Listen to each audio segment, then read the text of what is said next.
Bienvenue and welcome to our Candlelight Remembrance Ceremony, held in memory of our loved ones and organized by the Ottawa chapter of Bereaved Families of Ontario.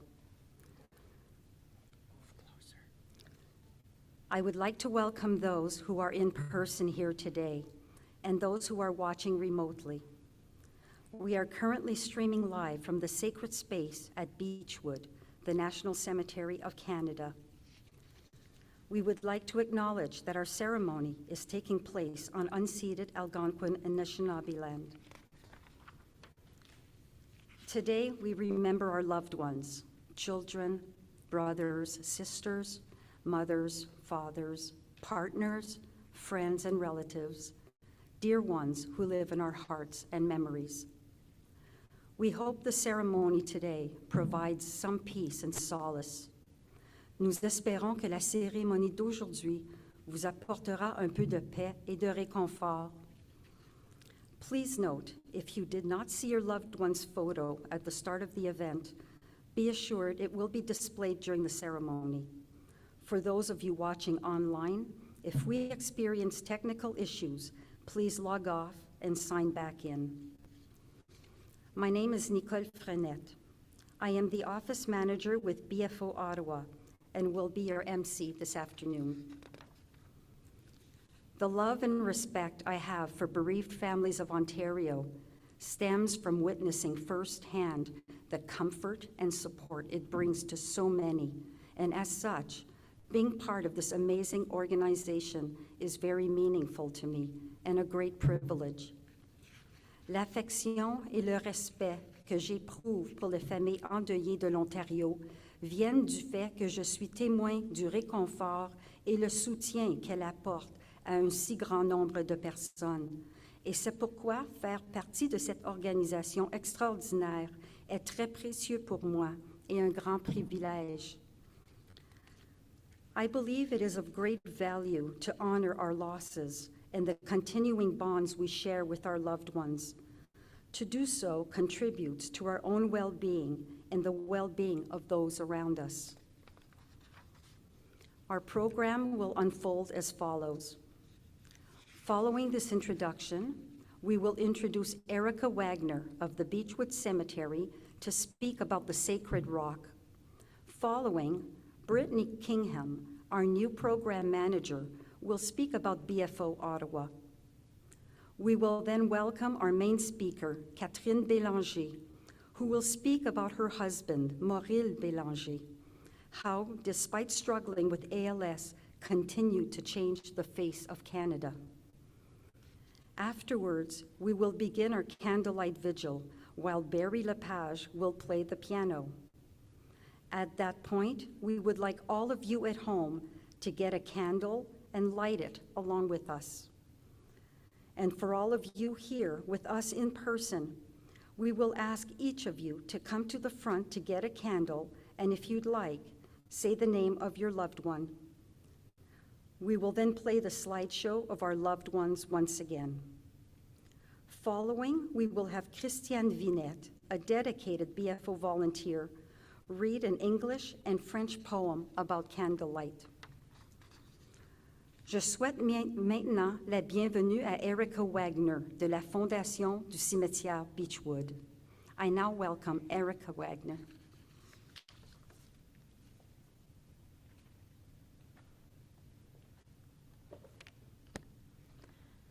Hello, everyone. On behalf of Beechwood's Board of Directors and staff, welcome, ladies and gentlemen, to Beechwood, the National Cemetery of Canada. Mesdames et messieurs, bienvenue à Beechwood, le Cimetière National du Canada. I'm Erica Wagner, and I am the Programming and Fundraising Coordinator for the Beechwood Cemetery Foundation. It's such a pleasure to see people in the sacred space again and to be able to unite the community after such a long celebration.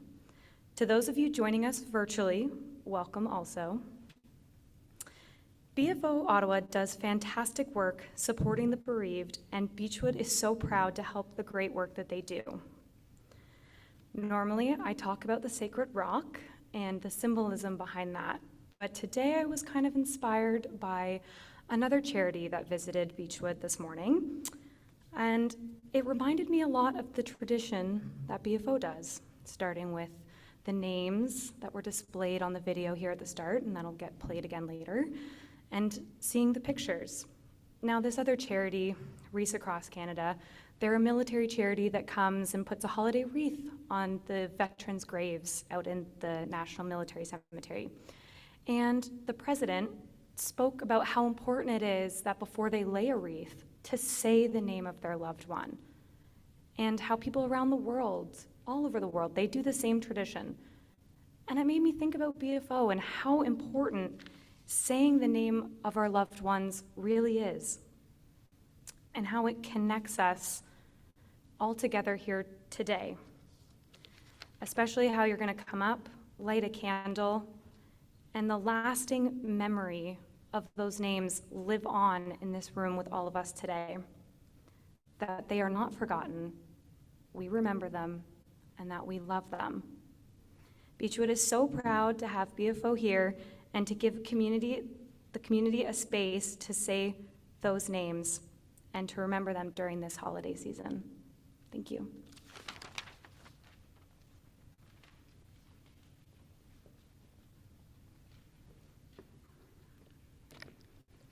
Thank you, Erica. It is my pleasure to introduce Brittany to speak about the current initiatives BFO Ottawa will be doing in 2023.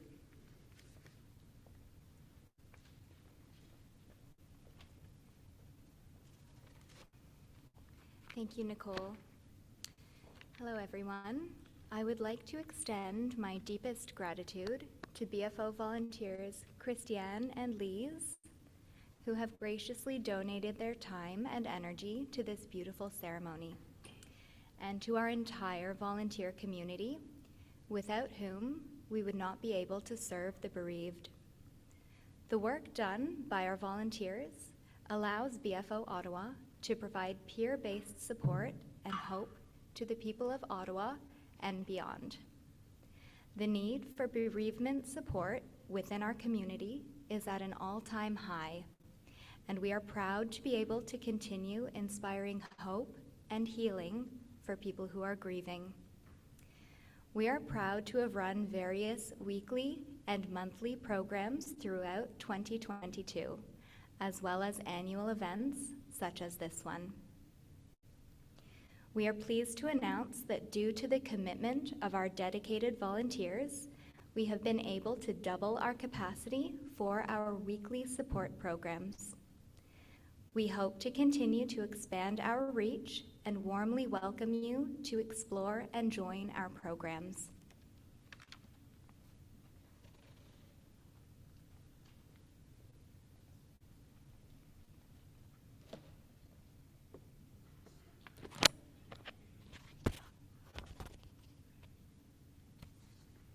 Thank you, Brittany. It is now my great pleasure to introduce Catherine Bélanger. She is a retired public service executive with expertise in policy development, strategic planning, and strategic communications. She is also the proud life partner of the late Honorable Maurille Bélanger, who passed away peacefully at the age of 61 after a courageous battle against ALS. Nous l'accueillons aujourd'hui pour partager son histoire.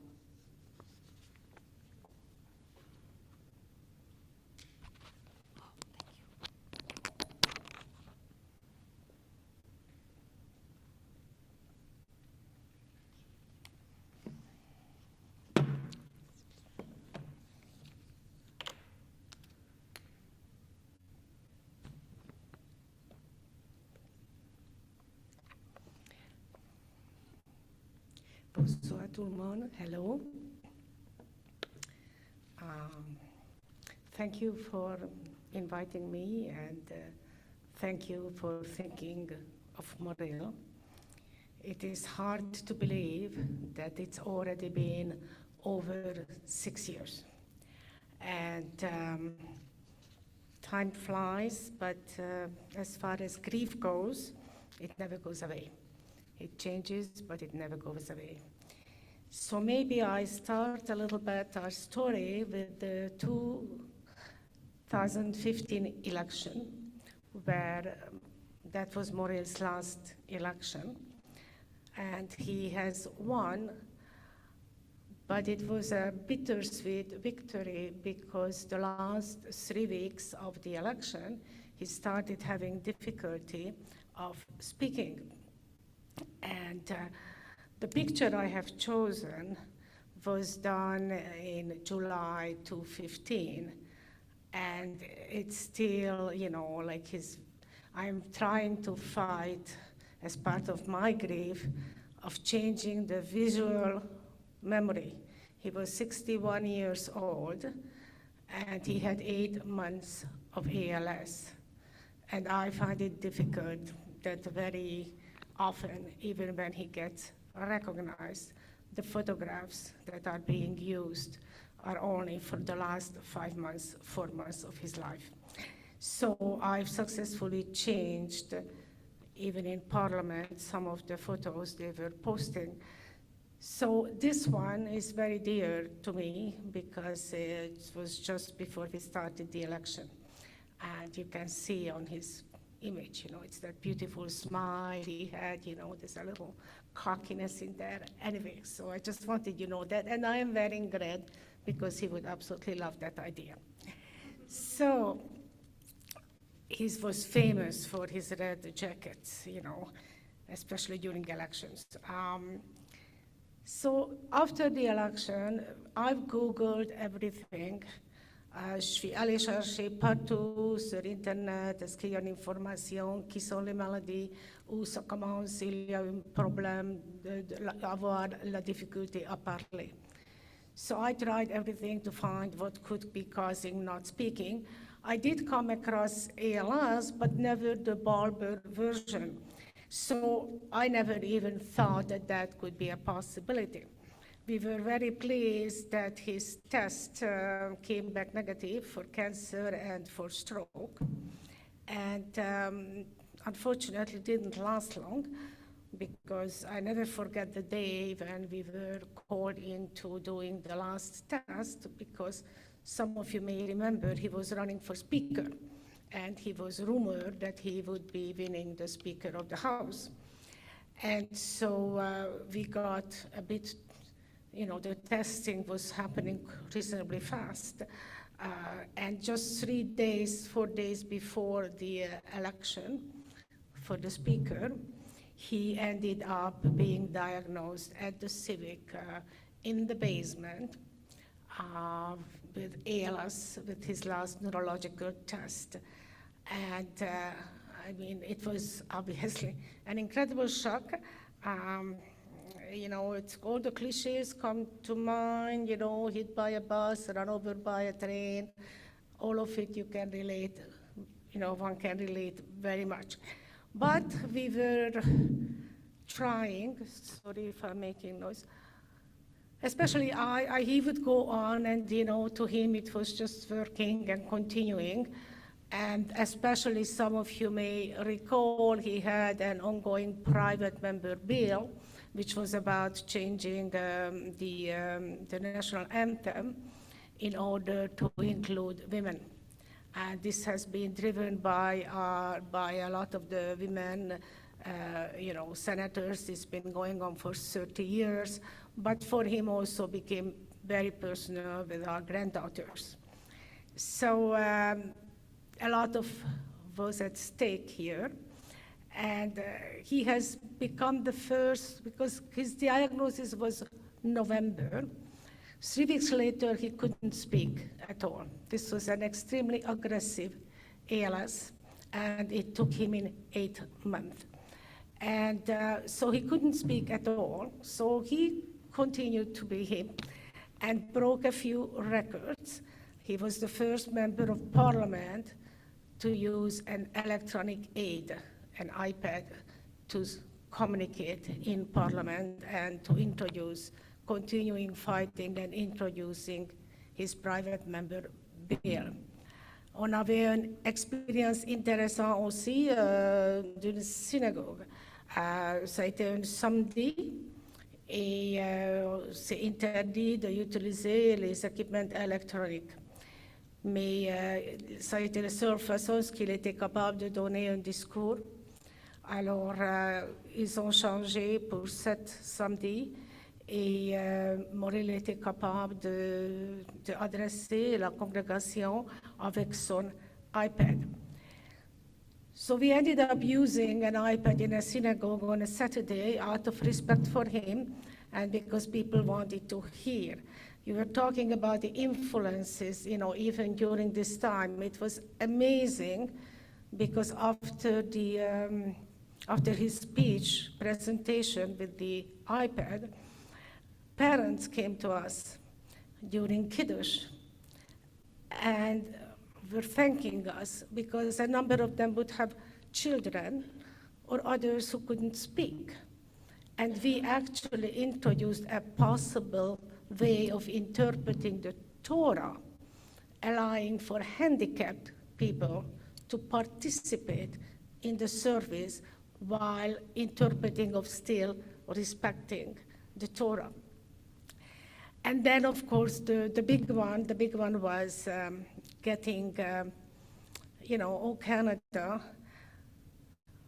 basically changed, that the Parliament supported it at the end. So a lot of drama with that because on top of everything else, Muriel got a medication that interacted with one of the ALS medication. And so he ended up in ICU. And Bill had to come into Parliament for first reading, and he had to be in Parliament. And so, it was, the whip was trying to have Parliament accept him to introduce the bill. But it wasn't accepted. So we ended up from Montfort Hospital with a convoy, with police, with an ambulance, and we went in and we took him in Parliament. So he could be there for the first reading, so the bill can continue. Now, the bill actually did not pass. It was pushed to committee at that point. So we had to come back a second time, and we did that. And then we had to come back a third time, and by this time, it's just a friend of mine and I who are bringing him in. And then finally, this was July 15th, and finally, we got the vote, and they could even sing happy birthday to him. But through this period, and I don't know how many of you, there's a number of issues. My father, when he had cancer, I had the same thing and a very hard grieving period because you have a physical change, like with chemo treatments, a lot of people are changing physically, which I thought was one of the hardest things to take, a strong man and seeing the transformation, what's happening. And, it's like after 8 months, it took me a long time to accept that it might have been a good thing, that it didn't last for 6, 7, 8, 9, 10, 15 years, even though I was very much ready for that. And, I would have preferred it than the final outcome. But, in the long term, I think we change also what we wish for. And, it probably ended up being a better outcome.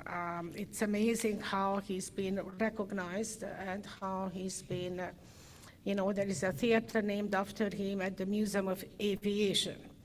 And I used to say that he hasn't been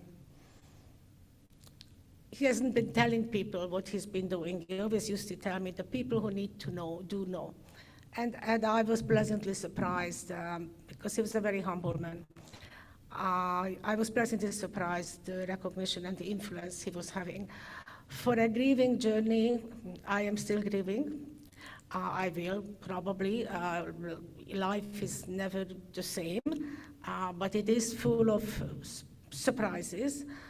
In about the third year of Maurice's passing, I did meet a friend who was a friend for a long time. So, I did fall in love, which I never ever thought I would be capable. And so it's an interesting thing. It doesn't change it, and it doesn't change anything towards Morel. And my partner is a friend who also known him, which really helps. And so there is no, we have memories and, souvenirs together. And it really helps for me. I don't think I could be with anybody who is not able to have a conversation and recognize, my life. We've been together for 36 years. So it's not an easy thing to sort of change well, you don't want to forget, it's the wrong word, but it's not an easy thing not to live the life. So when you're talking grieving, like for me too, it was grieving his loss, grieving the loss of our life, grieving the loss of the future we were building for ourselves. So you go through, a number of things, and it hurts, and I think the pain is what changes, and but it never really goes away. And so I thank you very much, and if I can be ever of any help to anybody to try to make sense out of something we can't make sense out of, but maybe make it easier. Thank you. Merci.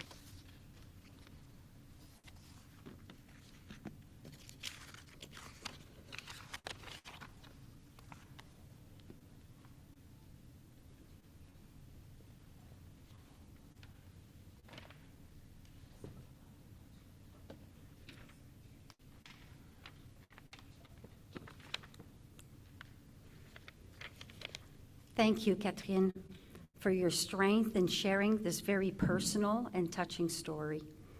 We are grateful you could do so with us today. Merci, Catherine. Before we start the candlelight vigil, we would like all of you at home to get a candle and light it along with us. The symbol of the candle is present throughout the world and across religions. The light illuminating the darkness and brightening up the night gives everyone a sense of connectedness. Whether you are lighting a menorah, a candle in a church, or just stringing lights upon your house, that little bit of light during the darkest of nights gives people hope. Tonight, we light the ceremonial candle for all of us to feel connected.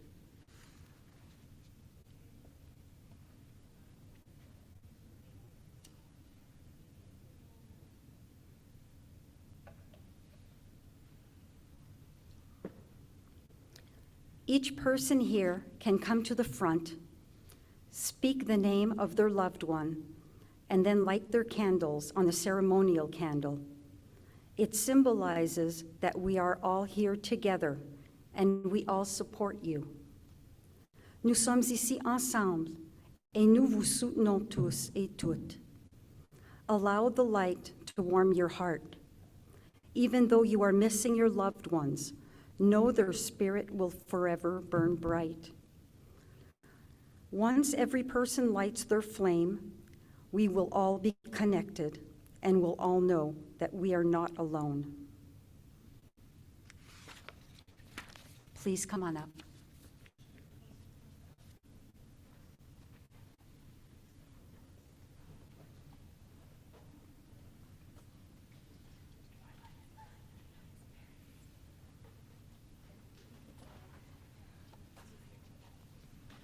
I'm here in memory of my son, Bruce B.J. Levesque, and of my parents, Colette and Guy Lepage.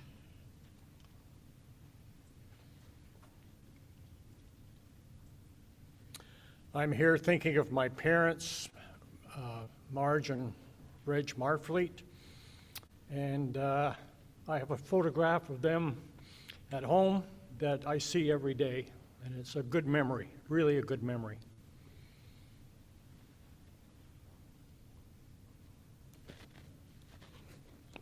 For my son, Joshua.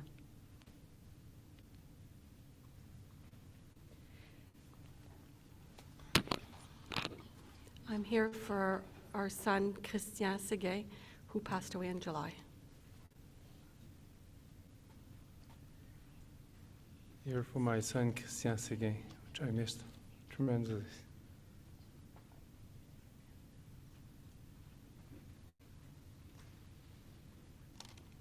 Memory of my son, Jared Lloyd Olford, passed away October 18th, 2018, at the age of 27. Also for Jared.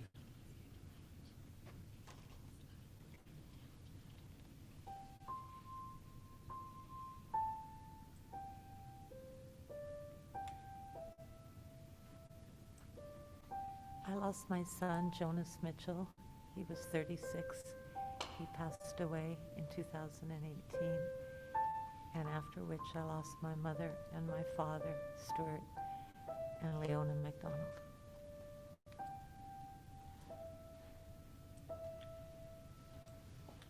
My nephew and godson, Jonas Mitchell, and my parents, Leona and Stuart MacDonald. Thanks.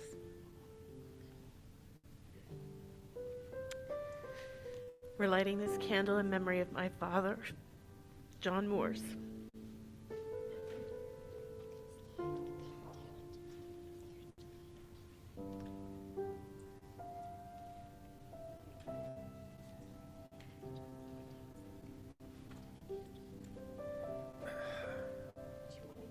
That's good.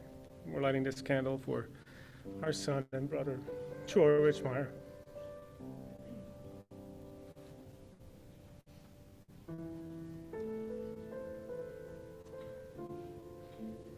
I'm here. I lost two husbands, one 25 years ago, car accident, and one recently from MSA.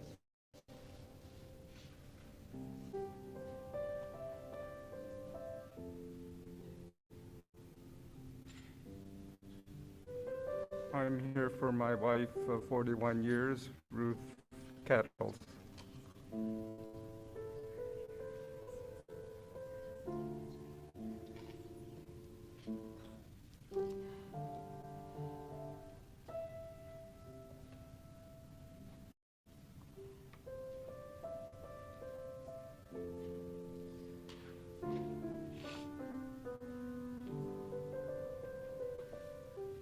We're here today remembering our father, Ahmed Bartel. He passed away about a year and 9 months ago, lung cancer. This is for you, Dad.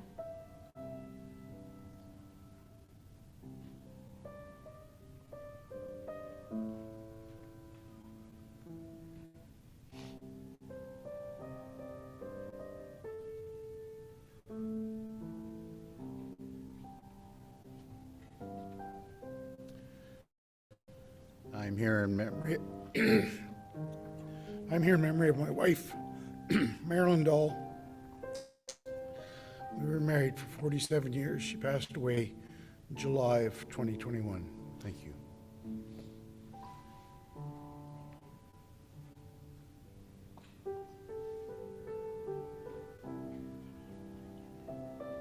I'm here in memory of my mom, Nora Bailey.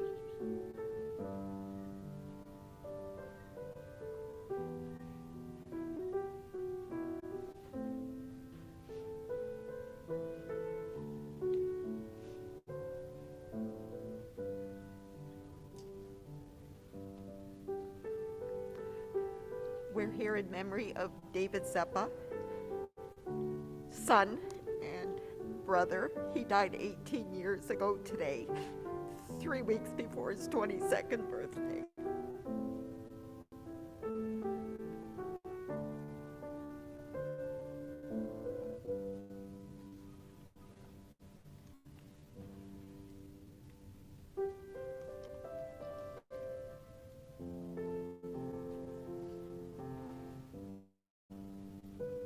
We're here in memory of my father, Edmund Becker, and my brother, Mark Becker, who passed away earlier this year in March.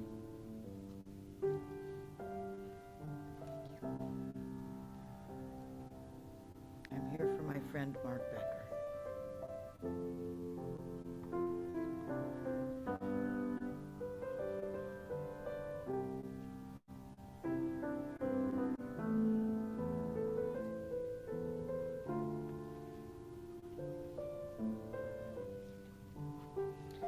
And I'm here to celebrate Mark and Edmund, but also my mom and my brother.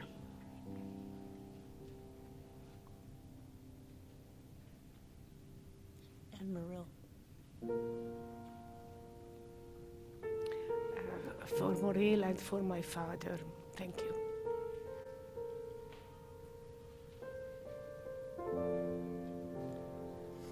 I'm here in recognition of my husband, Charles Brasloff, who passed away on July 24th, 2022, after a fall that led to a traumatic brain injury, and he would have turned 64 today.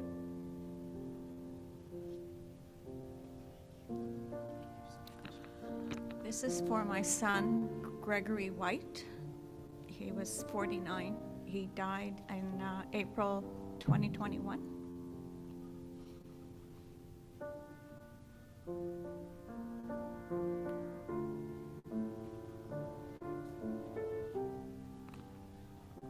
I'm here today to remember my beloved husband, Barry, who passed away in 2011, and my wonderful brother, who died last year.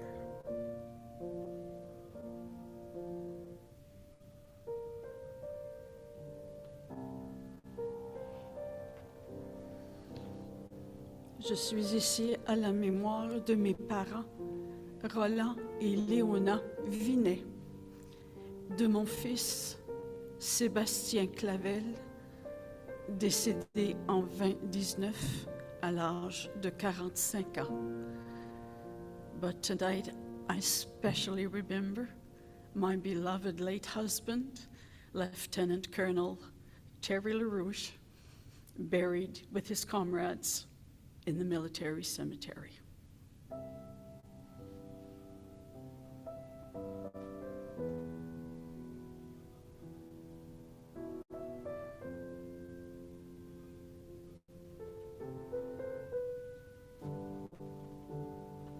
I'm here in memory of my mom, Barbara McInnes, who passed away in July of last year.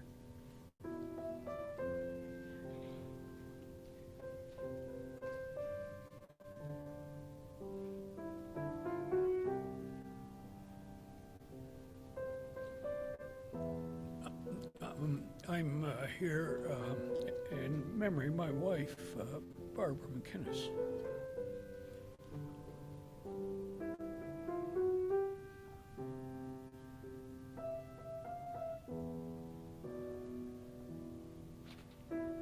I'm here in memory of my father, who died in 2014, my mom, who died last year, and my Aunt Doreen, who died yesterday.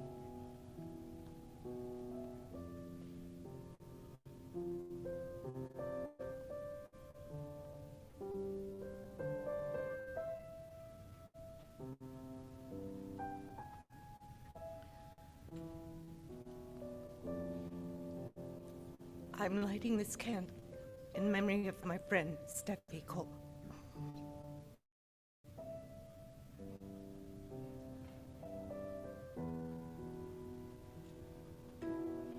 Remembering my husband, Wayne Kesselman, our beautiful baby Andrew, my parents, and two wonderful people who we lost this year, Terry Winter and Marcus Templer.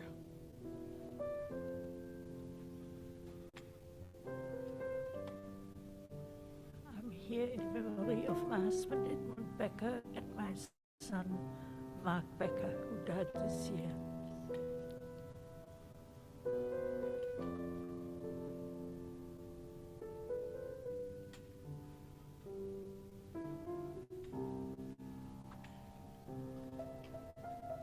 Pour mes parents, Berthe et puis Émile Gourchaine, qui veillent sur moi encore à ce jour, et plus récemment, mon amoureux, mon ami Bernard Saint-Laurent, qui est dans mon cœur.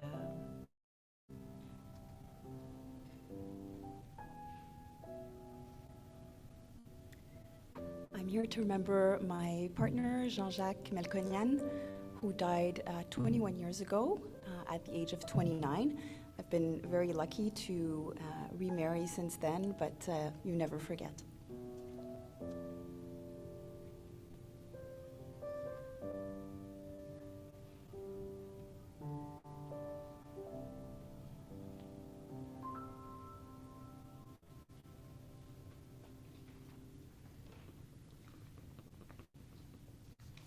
Thank you, Barry. That was beautiful. At this time, we would like to play again the photo montage you saw at the start of the event.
To come to the podium to read a poem about candlelight.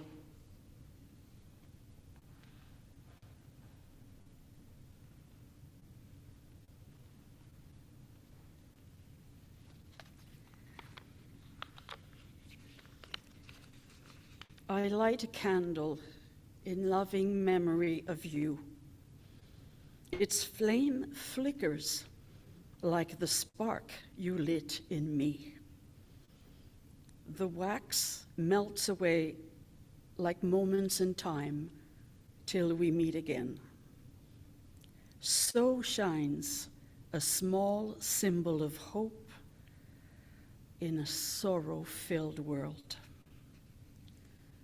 The wick's warmth keeps the flame alight, like the faith within keeps me alive.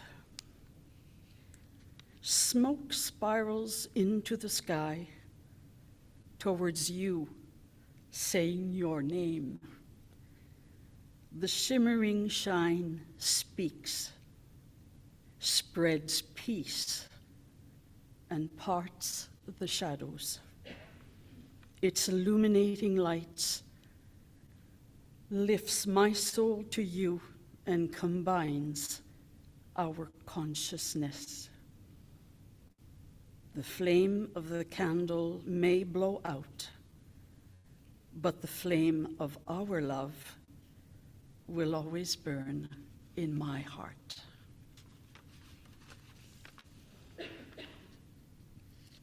Si on représentait la vie par une bougie, les souvenirs coulent pendant que le temps s'écoule. La mèche représente le fil de l'existence qui, sans discontinuer, avance. La flamme brûle, consume avec une implacable régularité ce que nous avons égrené. Car dès qu'on l'allume, on ne peut revenir en arrière. Ce flambeau a une emprise qu'on ne peut défaire. Malgré sa frêle apparence, cette flamèche a une réelle importance. Mais lorsque ce feu incandescent s'éteint, c'est l'inévitable fin. L'âme part en fumée vers d'autres contrées.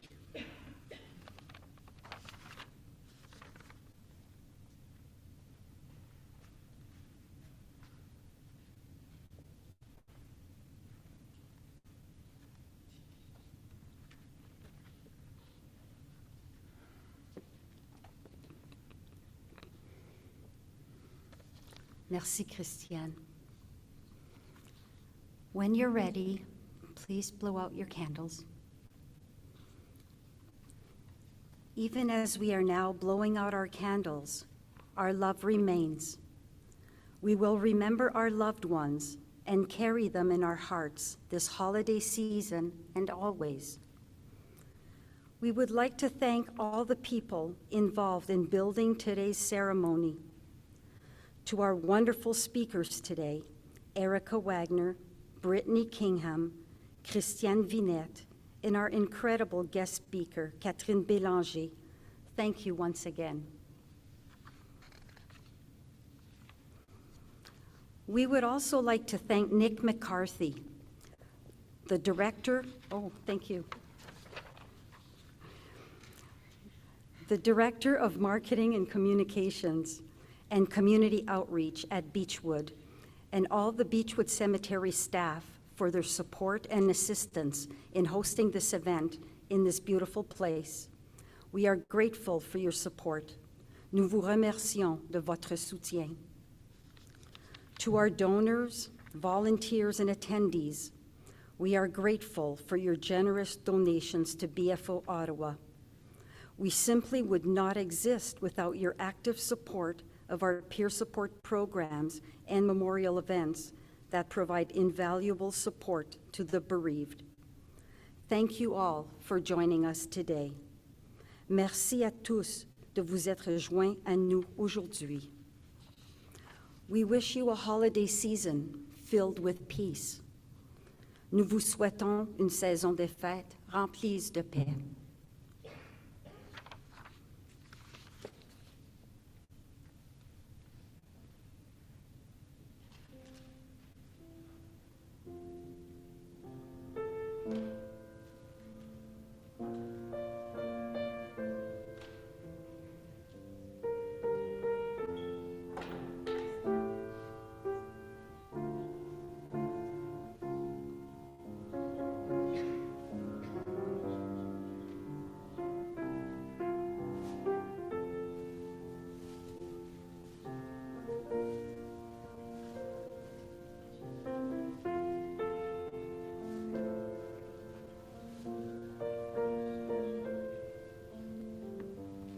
Please feel free to take the candle home with you or bring it back at the front here. Thank you.